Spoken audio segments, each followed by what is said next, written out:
Saludamos al doctor Tiberio Torres, él es profesor de la Universidad de Cuenca, experto tributario y en Derecho Público.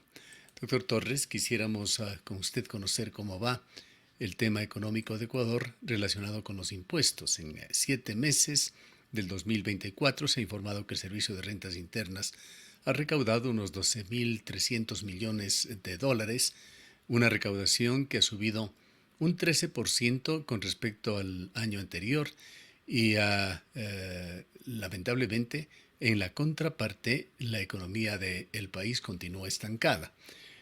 Quisiéramos conocer este tema. ¿Cómo ve usted la situación tributaria y sus efectos en la economía? Apreciado ingeniero Cardoso, mi saludo a usted, a su audiencia. Siempre es un gusto compartir este espacio con ustedes. Mire, yo creo que los resultados económicos del país deben ser analizados con seriedad teniendo en cuenta dos particularidades.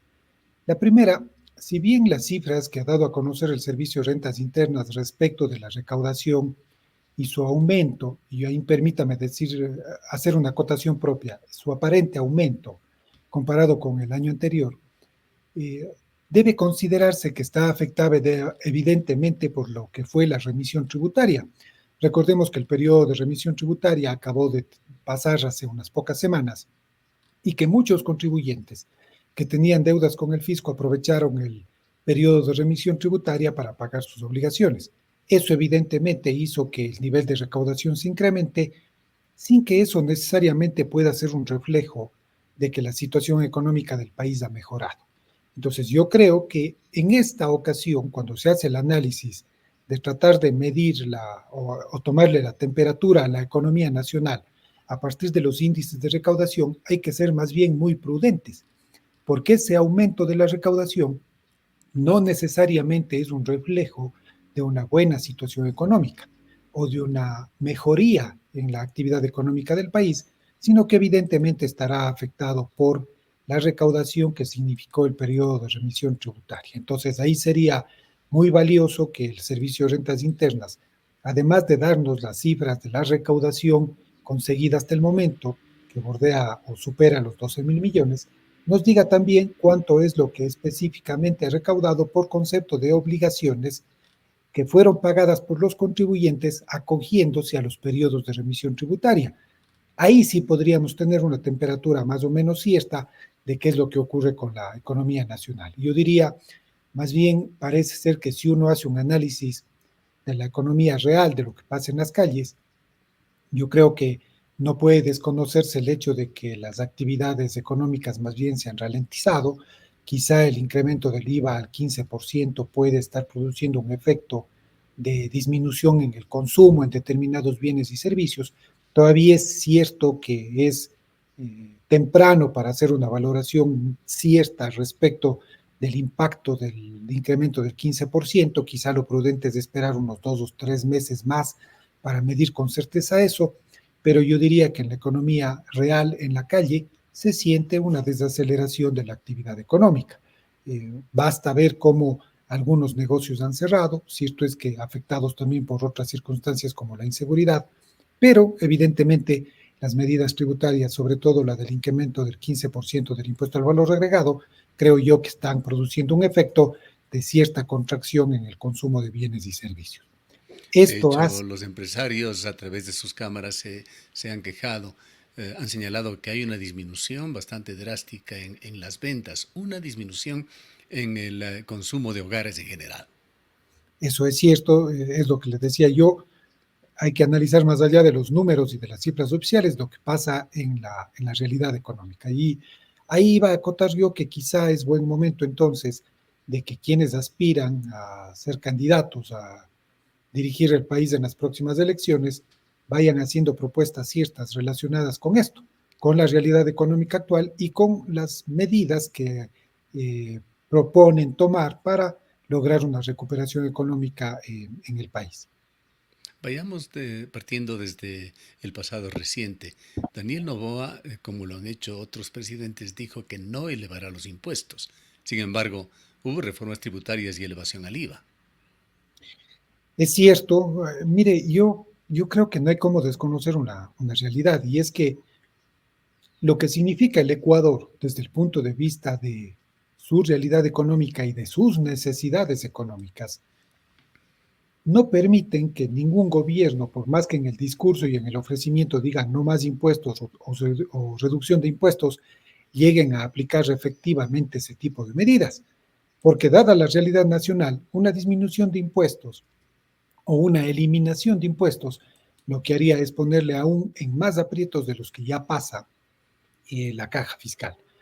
Yo creo que sí debe pensarse más bien en medidas como la simplificación del sistema tributario. Esto yo lo he compartido en algunos foros de conversación. He dicho, ya que el IVA se subió el 15% y resulta ahora ciertamente difícil disminuir la tarifa porque el presupuesto ya está proyectado en función de esos posibles ingresos.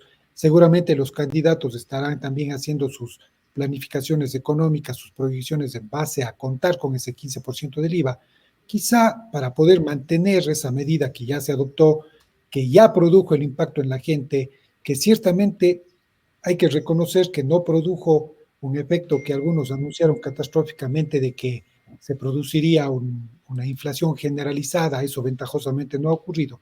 Entonces aprovechemos esa circunstancia, mantengamos el IVA en el 15%, pero quizá es la oportunidad de reactivar la economía tomando otras medidas tributarias como la simplificación del esquema tributario nacional. Mantengamos el 15% del IVA, pero pensemos en ir eliminando algunos tributos pequeños que desde el punto de vista de la recaudación, recaudatoriamente no significan mucho, no son significativos en el presupuesto general del Estado, pero que desde el punto de vista de las empresas y de los contribuyentes en particular, sí pueden llegar a significar cargas pesadas de llevar. Entonces, quitemos algunos impuestos pequeños, fortalezcamos el impuesto al valor agregado, fortalezcamos el impuesto a la renta, fortalezcamos el impuesto a los consumos especiales y diría yo, sobre la base de esos tres tributos fundamentalmente habría que planificar el futuro. Se puede discutir también, apreciado Gustavo, qué hacemos o qué hace el Estado con el impuesto a la salida de divisas, que ha sido motivo de largas discusiones en el país, con posiciones a favor, posiciones en contra. Yo digo, ciertamente, lo que ha ocurrido con el impuesto a la salida de divisas es que en ciertos momentos ha servido como una medida efectiva para paliar la crisis, pero desde el punto de vista del control de la salida de divisas como tal no ha producido ningún efecto. Aquí vemos cómo por más que se ha incrementado o se ha mantenido en algunas épocas el impuesto a la salida de divisas, las divisas no han dejado de salir. Yo diría, han salido más que nunca por la incertidumbre propia de la economía nacional. Quizá es momento de revisar ese tributo y reemplazarlo por otro que sea más efectivo. Se habla de una fuga de capitales de Ecuador. ¿Hay alguna evidencia que lo demuestre? Yo creo que la única evidencia cierta que tenemos es el índice de recaudación del impuesto a la salida de divisas. Entonces, veamos cuánto ha recaudado el SRI por impuesto a la salida de divisas, y eso es lo que formalmente ha salido de divisas del Ecuador hacia el extranjero.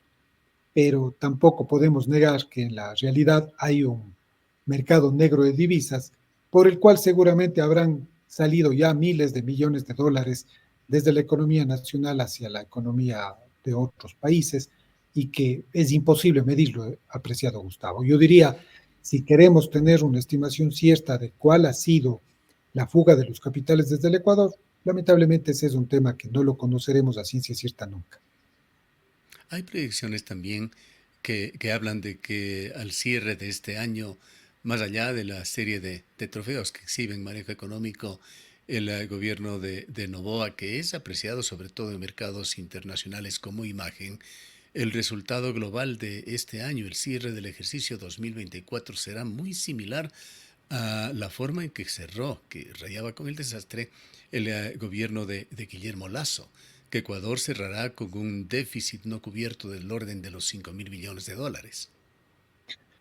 Que es un índice absolutamente negativo, teniendo en cuenta que desde el discurso oficial se han dicho que se han tomado varias medidas para disminuir ese déficit.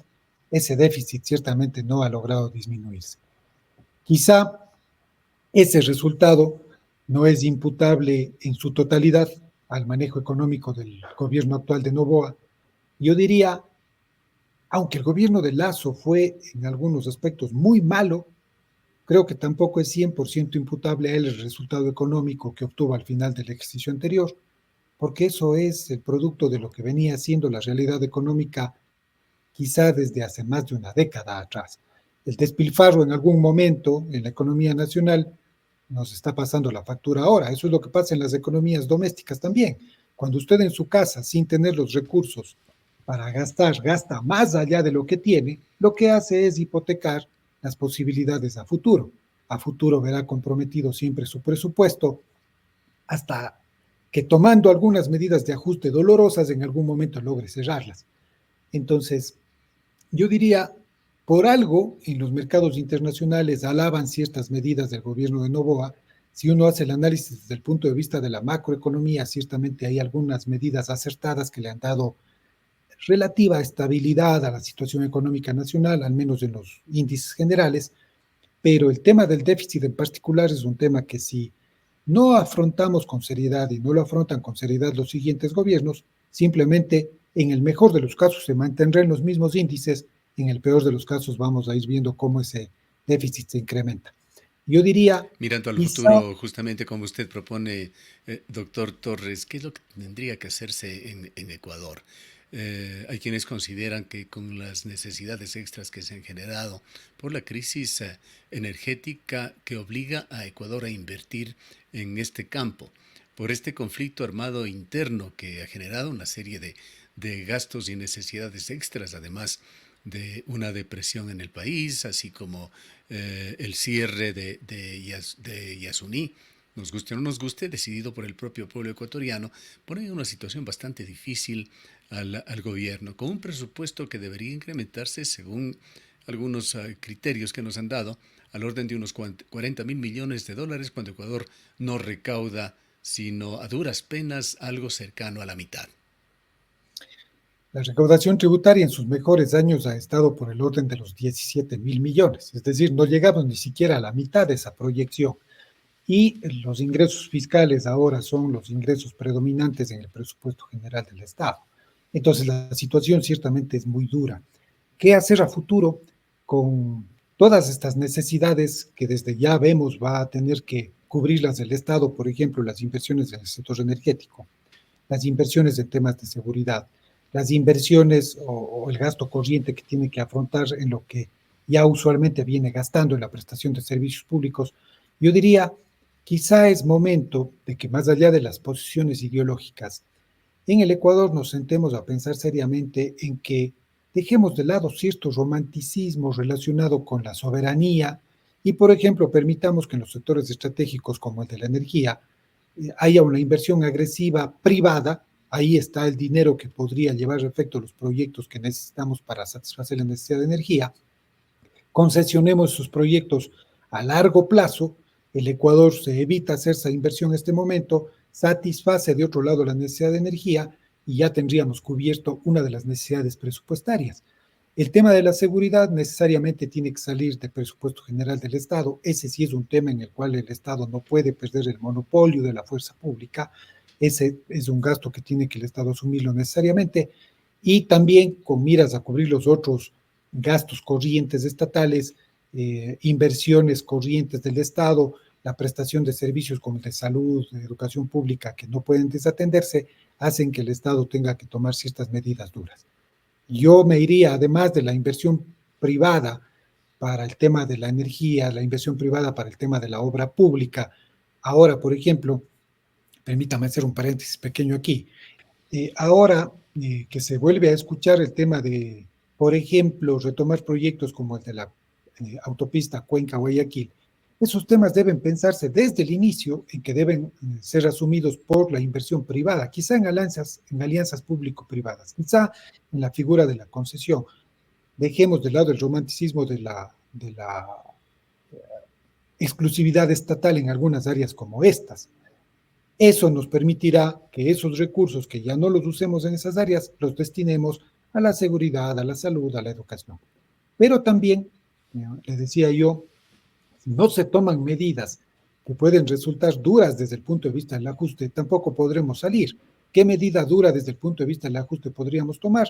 Pensar ahora sí, de forma seria, responsable y sin discurso político, en una reducción del Estado, no a su mínima expresión. Yo no quiero caer en una conceptualización utópica liberal de decir que el Estado tiene que reducirse a su mínima expresión, pero sí hacer un estudio serio de las reales necesidades de burocracia en el Estado y quedarnos solo con lo que realmente necesita el Estado en cuanto a aparato burocrático estatal.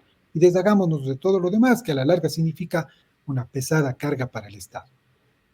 Ya se empezarán a ver de otro lado los resultados de otras medidas de ajuste que ha ido tomando este gobierno, por ejemplo, el tema de la eliminación de los subsidios a los combustibles. Eso debería reflejarnos eh, al mediano y largo plazo números positivos, por lo que el Estado deja de invertir en esos ámbitos, pero quizá deberemos en algún momento, por más duro que resulte también, pensar en una focalización del tema del gas, por ejemplo, apreciado Gustavo, o en la adopción de medidas adicionales como haciendo que el sector privado invierta en la energía eléctrica, retomar cierto proyecto que en algún momento se desnaturalizó y no dio resultado, que es el de irnos pasando del gas a la electricidad en los temas domésticos como el calentamiento del agua, como la cocina, que pueden servir para que el Estado vaya aliviando la carga fiscal a largo plazo.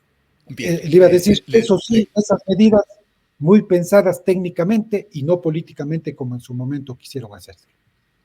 algo fundamental quizá que está haciendo falta en Ecuador y que deberían considerarla quienes aspiran a dirigir al país, a obtener el triunfo en la presidencia de la República, es un cambio de matriz productiva. Ecuador no puede seguir viviendo de parches, de el éxito que pueda tener un ministro de Finanzas obteniendo más y más créditos, endeudando más al país y poniendo toda la esperanza en el extractivismo, petróleo, minería, con los efectos que a largo plazo dejarán esos pasivos muy importantes para el país. Ecuador necesita producir con mayor imaginación, con el agro, con la industria, con la modernización de su producción. Sí, y ahí la primera medida es hacer que la propia gente vuelva al campo, apreciado Gustavo. Ahora, más allá de las medidas técnicas que se puedan tomar, si usted se da una vuelta por los campos de nuestro país, va a encontrar que la primera queja que tienen los campesinos es que no tienen gente para que trabaje el campo, porque el Estado no se ha preocupado de ello. Entonces, volvamos al campo, pero volvamos técnicamente. ¿Para qué? Para que dejemos la actividad extractiva y vayamos en serio a un cambio de la matriz productiva. Dejemos de ser los que cosechamos papas y vendemos papas. Tecnifiquemos nuestra producción para convertir esas papas o lo que sacamos de la tierra o lo que producimos en el agro en productos refinados, en productos elaborados con mayor valor agregado, que eso sí servirá para impulsar la economía nacional. Ahí, lamentablemente, a veces los intereses de los grupos eh, de productores mismos son los que boicotean las intenciones que en algunos momentos algunos gobiernos han tenido al respecto. Creo yo que adolecemos de un mal apreciado, Gustavo, si usted me permite hacerme una referencia de lo que le escuché alguna vez decir a un profesor de la Universidad de San Francisco de Quito, que ya no nos acompaña, el doctor Burbano de Lara, que decía, la desgracia que tiene el Ecuador es que es inmensamente rico y eso hace que nunca sintamos una verdadera necesidad. Y el hecho de que no sintamos verdaderamente las necesidades hace que no seamos imaginativos. Lamentablemente las personas en las crisis es que somos imaginativos y nosotros, aunque vivimos relativas crisis en lo económico, no hemos llegado a pasar hambre en realidad y eso ha hecho que no tomemos medidas imaginativas. No esperemos llegar a eso. Más bien anticipémonos a ese futuro negativo y vayamos tomando medidas ahora que todavía estamos a tiempo de hacerlo sin causar un mayor trauma en la población. Para finalizar, doctor Torres, hay también incertidumbre en el país, no se sabe qué es lo que va a suceder una vez que la candidatura del hoy precandidato a la presidencia de la República, Daniel Noboa, quede en firme. Él posiblemente tendrá que ceder la presidencia de la República. Es lo más probable, de acuerdo con los analistas y expertos en derecho electoral. Pero cualquier cosa puede pasar. En caso de que Verónica Abad asuma la presidencia, ella ha sugerido muy claramente que desarmará algunas de las medidas económicas que ha tomado el gobierno. Algunas podrá hacerlo, entre ellas estarían esos 2 puntos que quedaron discrecionales de ese IVA que hoy es el 15%. Concretamente en ese punto, de darse esa situación, ese escenario, ¿qué efectos podría tener esto, tanto positivos como negativos en la economía? Yo diría, mi estimado Gustavo, que dado el avance del año para efectos presupuestarios, los efectos serían solamente negativos. Si bien desde el punto de vista del discurso político puede sonar muy heroico eliminar los 2 puntos adicionales o los 3 puntos adicionales de IVA y volver a la tarifa anterior, lo cierto es que desde el punto de vista de los recursos eso sería un golpe del cual posiblemente el Ecuador no logre recuperarse hasta finalizar el año. Yo, si usted me pide que haga una estimación de qué pasaría en los hechos, yo le diría que si es que se llega a producir la medida efectivamente de eliminar el aumento del IVA, quizá el Estado para diciembre no tendrá para pagar ni los sueldos ni los décimos a sus propios funcionarios. Así de grave es el tema. Ya hemos estado en ciertos momentos al borde de no poderlo hacer. Estuvimos al borde de no poder pagar sueldos como país justo cuando se incrementó el IVA, y ese incremento del IVA es el que permitió que el Estado tenga los recursos nuevamente. Aspiro yo que la vicepresidenta Abad, cuando asuma la presidencia, que es lo que corresponde legalmente que ocurra, eh, tome las medidas asesorada técnicamente. Entiendo yo que si actúa responsablemente, más allá de que hubiese hecho ese ofrecimiento desde el punto de vista del discurso político, entiendo yo que no lo hará porque verá que los resultados son o podrían ser nefastos. Y sobre el otro tema que puede tener un importante efecto en la macroeconomía, el cierre del Yasuní, hasta qué punto se justifica esa especie de eufemismo del gobierno nacional al haber iniciado supuestamente ya ese proceso de cierre. Mire, yo sin llegar a decir que esté bien, no quiero que se me interprete diciendo que está bien lo que hace el gobierno, yo le diría que no le queda de otra, porque si cierra de golpe sus pozos, cierra de golpe la llave, y le pasaría lo mismo que le pasaría si quita el IVA, y acabo yo de referirlo. Me parece que, aunque desde el punto de vista político puede parecernos incorrecto, me parece que desde el punto de vista presupuestario es lo más sensato que se vaya cerrando poco a poco conforme se van eh, estimando otras fuentes que permitan ir reemplazando esos recursos que ya no obtendremos de la explotación de sus pozos petroleros. En todo caso, quien quiera que gane la próxima elección y se convierta en el nuevo presidente de Ecuador, o si lo repite Novoa, tiene graves y muy importantes retos que cumplir. Yo le diría que, dado el estado de cosas actual, hay que ser un valiente para arriesgarse a ser candidato y mucho más para asumir la presidencia de la República. Hay retos enormes por delante, estimado Gustavo. Bien, queremos agradecerle mucho por su presencia y por habernos permitido este diálogo, doctor Torres. Siempre es un placer. Un saludo a usted y a la audiencia. Declaraciones del doctor Tiberio Torres, académico, experto tributario y experto en derecho público.